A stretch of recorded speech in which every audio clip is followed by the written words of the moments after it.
Good morning. It This is one of those mornings for me where you just kind of wonder what God's going to do, and and I'm at the back and just thinking, I didn't think I needed this today, but I did. I didn't think that doesn't sound like a good statement, but the music, like it was with everything going on, right? It just really spoke to me. And caused me to pause in a way that I wasn't expecting, is what I'm trying to say. So Sean and Jesse, thank you. We are wrapping up our section on community today. And I'm going to ask you to stand or stay seated and read the following scripture with me. They devoted themselves to the apostles' teaching and to fellowship, to the breaking of bread and to prayer. Everyone was filled with awe at the many wonders and signs performed by the apostles. All the believers were together and had everything in common. They sold property and possessions to give to anyone who had need. Every day they continued to meet together in the temple courts. They broke bread in their homes and ate together with glad and sincere hearts, praising God and enjoying the favor of all people. And the Lord added to their number daily those who were being saved. How many besides me long to see that kind of thing happen again? And I should change that. We are seeing it happen again. I am continually encouraged by what is happening. And at the Bridge, this is where I'm the pastor, and I know God's working in amazing ways throughout the world right now. There are certain things that you look at and hear, and it's just amazing. It is, I think, in ways that we've never seen before, God is moving. And I see it here at our Bridge. I see it here in our family. I see it in what's happening, and it is so encouraging. It was good to be away for a couple weeks and to enjoy some sun and not see snow. I got rather angry with the storm that came in. And I'm just like, oh, please, can this end? But as we continue to talk about what it means to be all in, this passage to me, I have meditated on this, I have prayed over this, I have just asked God time and time again that this passage would mark us, that it would define us. We've been talking about the fellowship piece, and the thing that isn't lost on me is that when I read this passage, you see they and all and together and they, there, ate together, there. It's this community that changed the world as they knew it. And so we've been looking at this topic. We started, as Aaron said, we've started this series in September, and we might be finished by the spring, by June. Not sure yet. And as we wrap up this section about being fully devoted to fellowship, we have been looking at characteristics of healthy community. We have been looking at what it means to be in healthy community, what it is to walk in healthy community. And the challenge has been that we are not looking out the window at everybody else, blaming them for the lack of healthy community that we might experience, but instead are rather starting to look in the mirror and saying, okay, if I want healthy community, it has to start here. It has to start with me. I cannot receive healthy community if I'm not giving healthy community. And we've looked at a number of characteristics, and I've been praying for you during this whole series that in times of solitude and silence, that you are having conversations with God, about what it means and what it looks like for you to be devoted to community. I've been praying, and I continue to pray, that a desire to be in healthy community is growing among us. And maybe, just maybe, you've started to reach out to connect in new and stronger ways. I've been praying that you've been taking the question seriously, that what has to change in me to experience and walk in healthy community? And when we look at all the one another scriptures that we have that we are so familiar with, forgive one another, love one another, carry one another's burdens, bear with one another. It's my prayer that the one another's are really starting to land in us, and that we are starting to engage and move from that.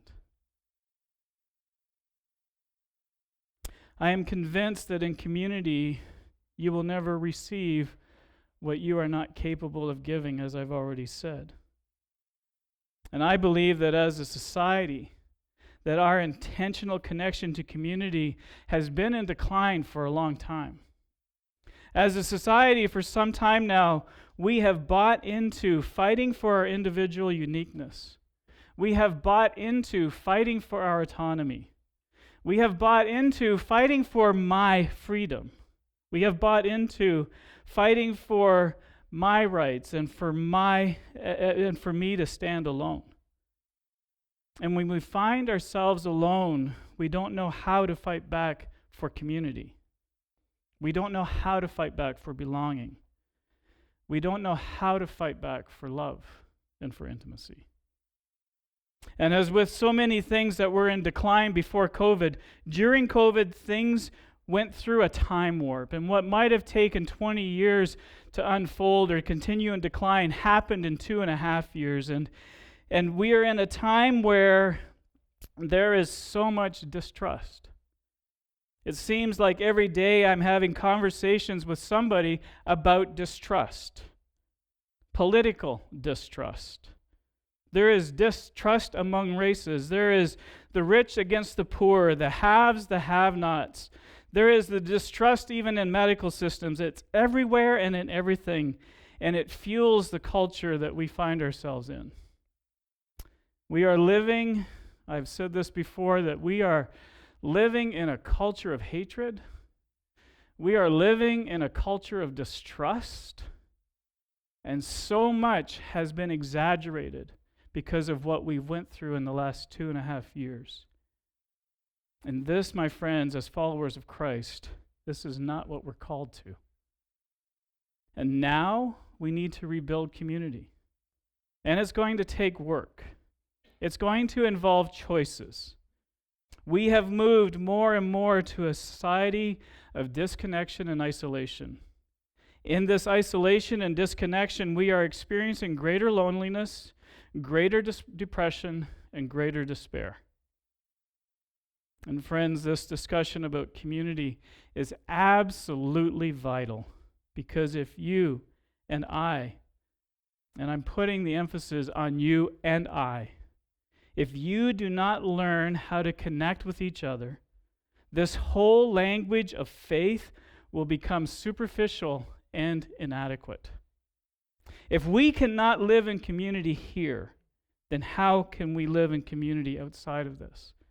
If we cannot be Christ for each other, how will we ever be Christ for a lost and dying world?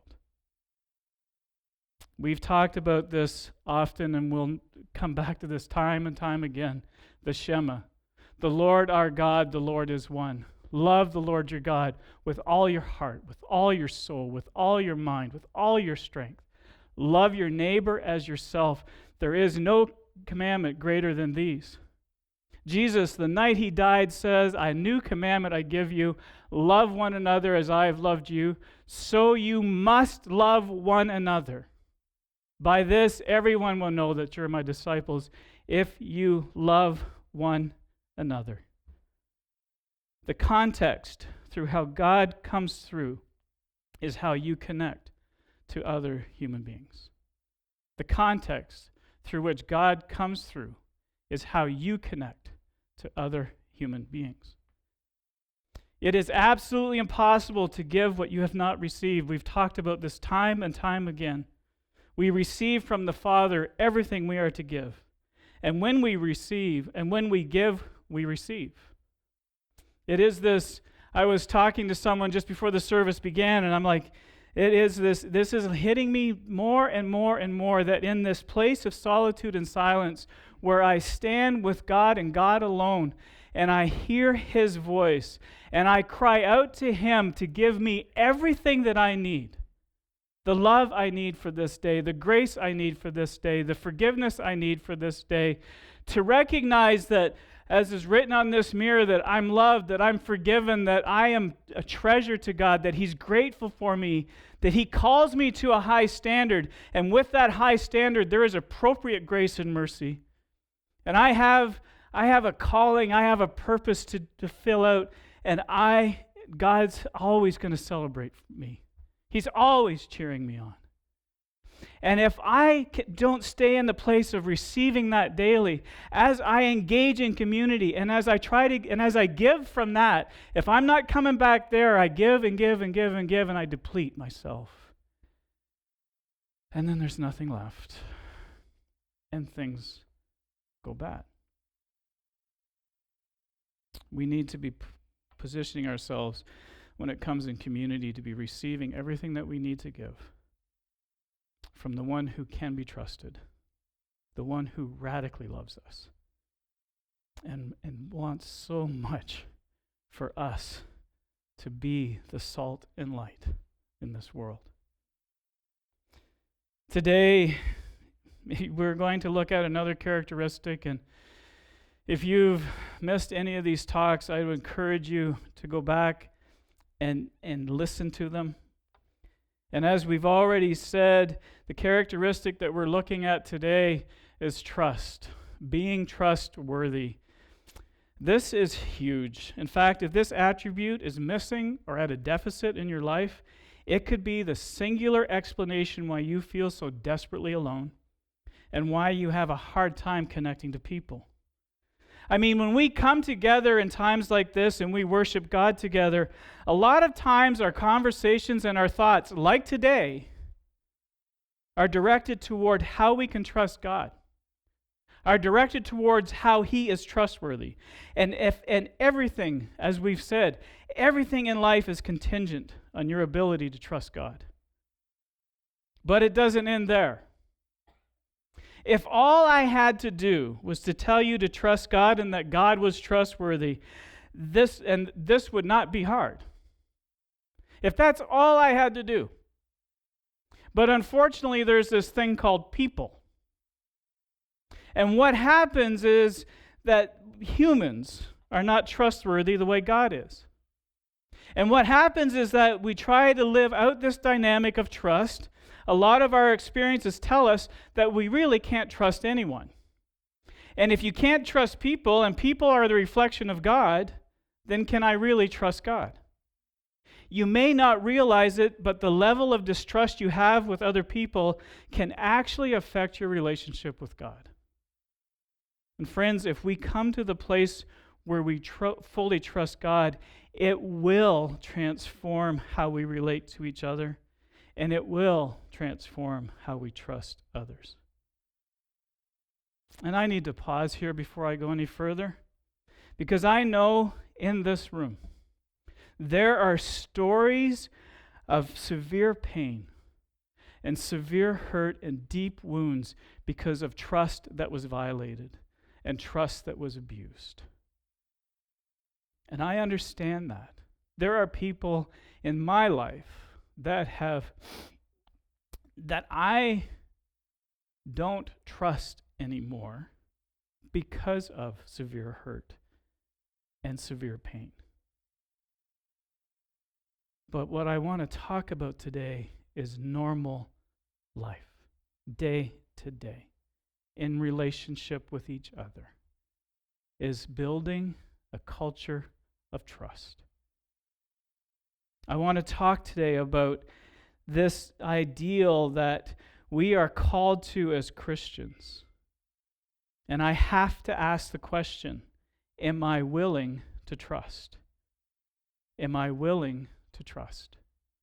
The Apostle Paul brings trust up in a rather unique and for me, an unexpected way. In the church today, as it was for Paul, there is a huge fascination, especially with Christians as they grow and we want to serve God and we want to really grow in our faith. There's a huge fascination that comes with spiritual gifts, and rightfully so.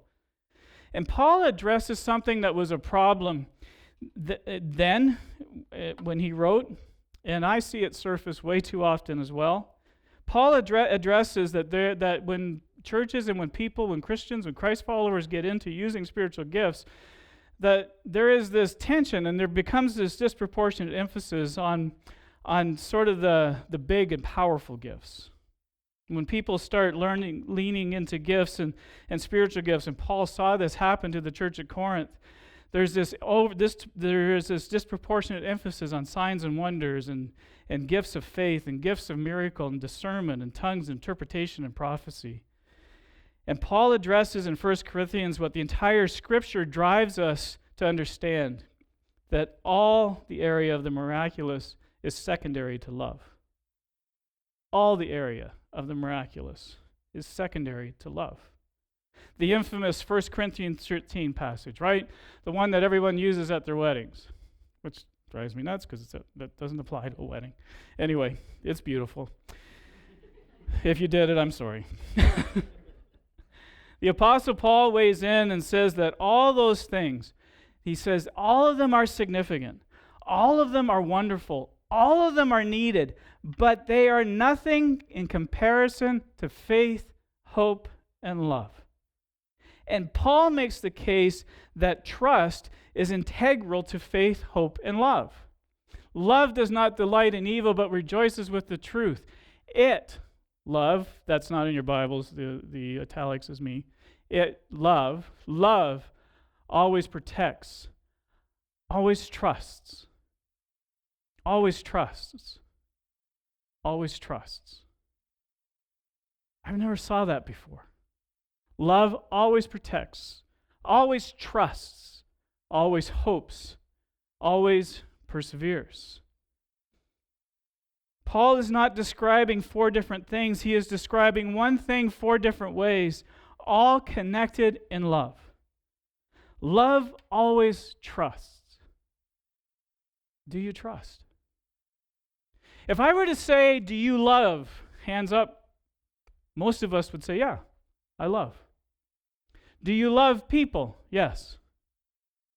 Loves means you trust. Because love always trusts. How many could put their hands up to say, yes, I always trust? But you can't separate love from trust. If you eliminate trust, you lose hope. Eliminate trust and you lose your capacity to persevere. Lose trust and your desire to protect is gone. Lose trust and love becomes silent. It becomes invisible.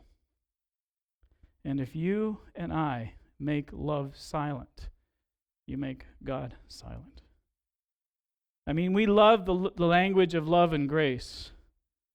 We all want love and we all want grace. But when you and I do not choose to trust, we make grace inaccessible. Love compels trust. Say that. Love compels trust. I wrestled with that statement this week. You cannot tell someone you love them and then not trust them. It's not possible. Because eventually it will erode all the love you have. But the irony is that often we find ourselves forging deep relationships with people who are not trustworthy. Trust is essential for deep relationships. Trust is essential to move towards deep intimacy. And then the people you trust will not always be trustworthy. Amen? In fact, the people that you trust will not be trustworthy at all. In fact, it's even worse than that. The people you trust may discover that you are not trustworthy.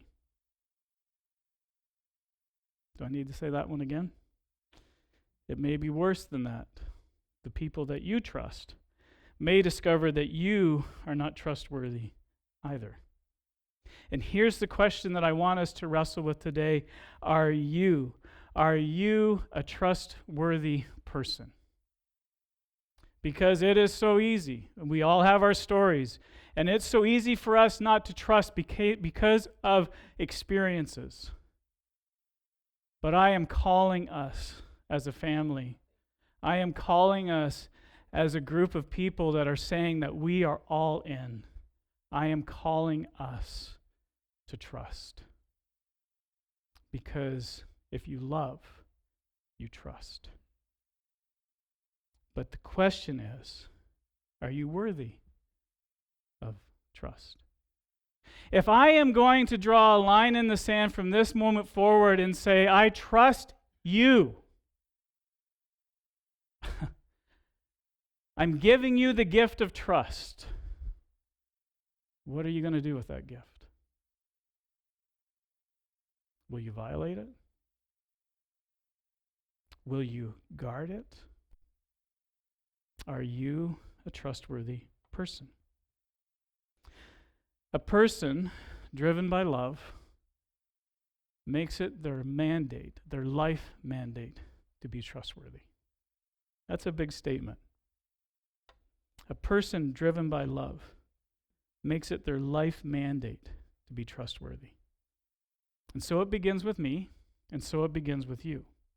And if you want a world where people can be trusted, the first most important singular step that you have control over is you must become trustworthy. Have you made the decision in your life to become trustworthy? Have you ever had that conversation? Have you ever thought about the power of trust and what trustworthiness means? And have you ever pulled back and said, it is my desire, I resolve to be a person that can be trusted? It's a conversation that I don't think we have enough of. As a father, I look back and go, I haven't talked to this is one conversation I did not have with my kids. I'm going to have it. Natty is going to reap the rewards of this one. The other two have moved on, but I can still have it with that. Because I'm like, this is huge. This is significant. For us to be people, a culture that could be trustworthy. It's interesting to me that when I think of this trustworthiness, and because of my mentoring, people I've had mentor me in my life, and counseling, and then just life experience, my radar goes off when I hear anyone make the following statements. Honest. I'm telling you the truth. Trust me. My radar goes off. They say that because if you say honest, that tells me you're not always honest. If you say, oh, I'm telling you the truth, that means sometimes you're not. If you say, trust me, that means there's times I can't. What's in the heart, so the mouth speaks. And when I hear those statements, and if you say them, why are you saying them? Because when I hear that, oh, can I trust? Our language betrays us. A trustworthy person does not have to qualify honest, truth, and trust. If you're always honest, you don't have to say honest. You just speak. Am I trustworthy? Are you trustworthy? Can people trust you? Will you choose to trust? And friends, there are trustworthy people out there. In this time that we are in, I see and hear too many absolute statements. I will never trust anyone. There is, and when I counsel people, when I work, especially with people that are getting married, it's the, well, you never and you always. Ange and I laugh about this one because that was one of, she says, well, you never. And I'm like, I never? You always. Always? We use never and always statements. I will never trust. People are always distrustful. And when we use never and always statements and they're absolutes, what happens is after a while it becomes our truth. And friends, there are trustworthy people out there. There are trustworthy people in politics.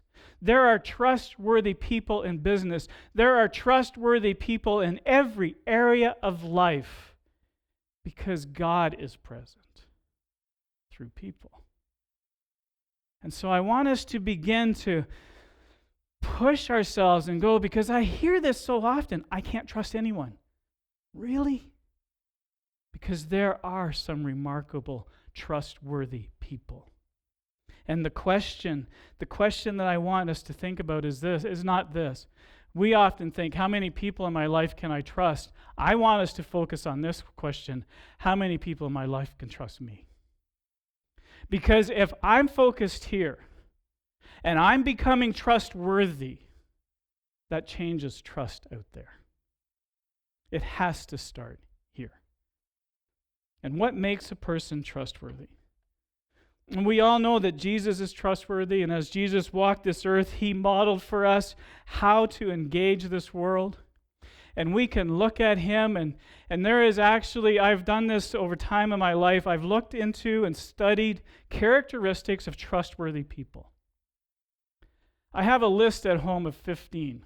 I'm going to talk about 7 today. I have a list that I go through and I ask myself, is this true of me? Am I trustworthy? Because Jesus is trustworthy. And I look at him and I'm like, all these characteristics that are identified for trustworthy people, of course, Jesus knocks it out of the park 100% every day, every time. And that's our bar. That's what we are growing to. That's the model that we are to aspire to. But friends, there are trustworthy people among us. And I want to talk today about a trustworthy person. I mean, Apostle Paul said, follow me as I follow Christ. And I love that statement. Trust me. Follow me as I follow Christ. And I've had the privilege in my life of having some very trustworthy people. And I want to talk about one person today, and I'm going to talk about the characteristics that are evident in his life because, Jesus, he's perfect, but friends, there are people among us that are trustworthy, that we can follow, that we can put trust in as they follow Jesus. And I hope that my goal here today is that as we look at these characteristics, that you, and we're going to go through this fast. I'm looking at the time. We're going to go through this fast. So you might have to grab the message online again and go through these things and just ask yourself, where am I with this? But I have a friend who is very near and dear to me, probably one of my closest friends. I wish he could be here today to meet him. His name is Casey Wienvliet. Casey Wienvliet. I met Casey 19 years ago, and the first time I met him was at Mohawk College in the theater. We had just moved. No, it was before we had moved to Hamilton, to where I started working from when I left here as a youth pastor, moved to Hamilton. I was sitting in the theater at Mohawk College, and Casey came and sat beside me. And I'd heard about Casey, and I was so intimidated that Casey came and sat beside me. But in that moment, God brought a person into my life that was trustworthy. That just, knocks it out of the park about what it means to be a trustworthy person. I hope someday to actually have him here. I hope someday to actually have him come and speak to us. I think of Casey and other people who live their lives to be trustworthy, and there are characteristics that I have come to identify in people who are trustworthy. And Casey is this. First of all, people that are trust, and again, so how are you here? Are authentic. They are real. What you see is what you get. There is no persona. There is no image. There is no posturing. There is no attitude. Who they are is who they are, and they're real. People want to be around others that are real and those who are authentic and have good character. They are consistent. Everyone has bad days, but people who are authentic in the way that I'm describing, they are consistent. They have positive behavior, and they have that and maintain it no matter what is going on. And they are people that have this ability that they can, no matter what is going on, because they're authentic, because they are real, that the decisions and the choices and the actions they make a difference in other people's eyes. Are you authentic? They own their mistakes. People who are trustworthy own their mistakes. When they fail, you hear from them first. They own their failure. This is something that I think is so absent in our culture today, and I see it in our young generation, is this that, you see, let's just remember, trustworthy does not mean perfection. We are not perfect. Being a person that can be trusted means that when you fail someone, that someone is the first person to hear that you failed from you. It's like a boss, it's like an employee-employer relationship. You've made a mistake, and your employer knows. Being a person that is trustworthy means your employer hears it from you first, not from someone else. They hear from you first. I made a mistake. I failed. Friends, people who are trustworthy, who are worthy of giving trust to, own their mistakes. When you fail someone in a relationship, when someone says, "Can you do this?" and you do, and you say, "Yeah, I can do that," and then you don't just go on as if nothing ever happened, because it did. And it's hurting someone. Be the first person. If trustworthiness means, "I'm sorry. I own that failure. You trusted me and I let you down, and I'm sorry." That's what a person of being a trustworthy person, you own your mistakes. And I won't go into them. I have story after story after story about walking with Casey, him living this out with me and with others. I watched him own his mistakes, even when the times that he failed, not only me, but other people. And when they fail, you hear from them first. A trustworthy person has integrity. People want those around them who stand up for what is right in life, even when no one is watching. Integrity is simply this: you are the same person whether someone is with you or not. Whether you are with people or all alone, nothing changes. Are you the same person when no one's looking? In 1 Corinthians 13:6, it says, "Love rejoices in truth." Truth and trust equals integrity. Because when you are a trustworthy person, and integrity, this is what this looks like. Your yes means yes. Your no means no. There is no waffling ground. There is no unsettledness.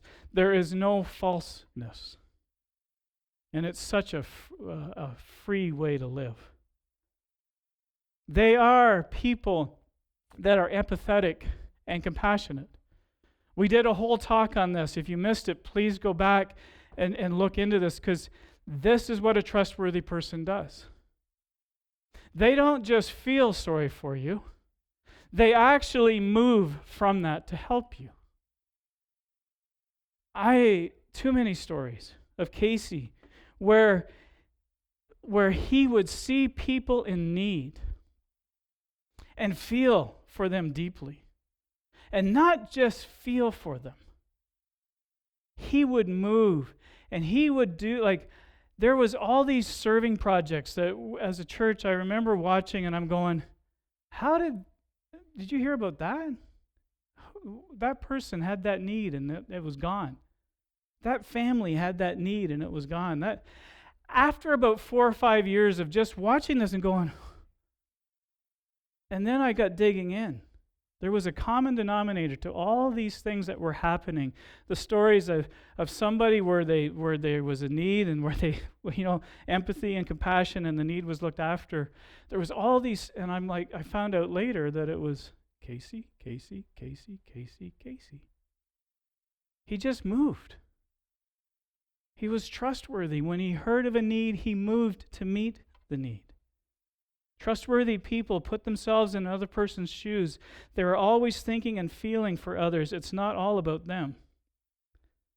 Start for us, you go, how do I live empathetically and compassionately? Just start by practically being kind. Look for good, do good, celebrate good, serve. Because the incredible thing is about this is you can develop it. It can grow. It's not a gift. It's a skill. A trustworthy person is constantly growing. Trusted people are always learning and growing. They are constant students. They always know there is room to get better, and because of that, they know ways to help and inspire and support others, and they give and share those resources. Casey has been a Christian so long. He was a spiritual leader at our church in Hamilton from the day that church birthed.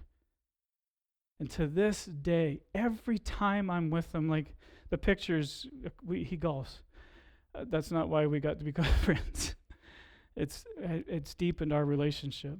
And every time I'm with him, he's like, Steve, this is what I'm learning. Steve, this is what I see. This is how I'm growing. And I just go, you never stop. You don't stop growing, and that's a characteristic of someone that's trustworthy. They're humble. Trustworthy people are not trying to be above anyone else. They are likable, humble, and easy to talk to. Trustworthy people want to get others out there first, before themselves. They realize that the efforts of the team or whatever they're involved with and what's happening is more important for others than for their own personal accomplishments. Are you humble? Are you quick to celebrate, to encourage, to put others ahead of yourself? A trustworthy person, they are available. They are there for people, available to offer support in whatever way they are needed. They go out of their way to make time for others when their help is requested. These are characteristics of someone who is trustworthy. Do these characteristics identify you? That's where it lands. Can you this day start extending grace? Can you this day start extending trust? As you become a trustworthy person, can you begin to, in a new way, give people around you the gift of trust? Is it dangerous? Yes, it is. But it's also dangerous to never trust. As I had that conversation earlier before the service, we talked about what happens when we trust. When we put our heart out there, when we trust, we risk getting hurt. But if we don't trust, there's also a hurt. Because when I trust, when I give trust, God can move in that. The kingdom can move ahead. Even if I get hurt. Even if that trust is violated. Which happens. But when I trust and I get hurt and I withdraw, there's a bigger hurt that happens. It's a dark, small world where our hearts grow small and God's kingdom is not impacted. Which hurt is greater? I want to be over here. I want to be on the side where I keep trusting no matter what happens. You see, I used to do this. I don't know why I stopped, but I've resolved to come back. I used to give everybody an A. I used to give everybody an A. I trust you. You're an A. Full, 100%. Now it's up to you what you do with that trust. Over time, I've stopped doing that. And it's affected me. It's affected community. But I'm coming back to this place of saying, as I see you and I see you, I trust. I give you an A. I'm giving you the gift. Now, what are you going to do with it? What would change if every one of us in our relationships said that? That was our starting place. I trust you. Realizing that if I get hurt, I'm okay because I got God. I'm okay. As we close, I have 3 questions for you. Number 1, can you be trusted? Where you are in your life right now, in the choices you are making, in the way you are choosing to live your life, the person you are right now, can you be trusted? If your answer is yes, then I want to celebrate you. I know it's a struggle, a challenge to become a person who is trustworthy. It wasn't given to you. You had to earn it. You had to develop this in the core of your being. But if your answer is no, then let it change now. Don't wait. Right now, before God, say, I will choose to be trustworthy from this day forward. Let me warn you, you will mess up.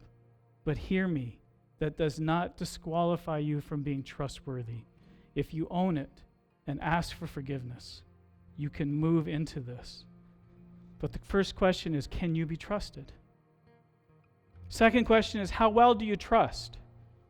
Are you greedy with your trust? Do you hoard your trust?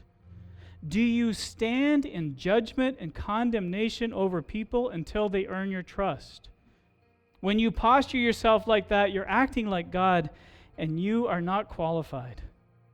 The God who knows that we should not be trusted is the one who trusts us. Let that land. The God who knows that we should not be trusted entrusts us with so much. God has entrusted us with so much. He deserves our trustworthiness. Do you trust others? Do you create an environment of grace by trusting others?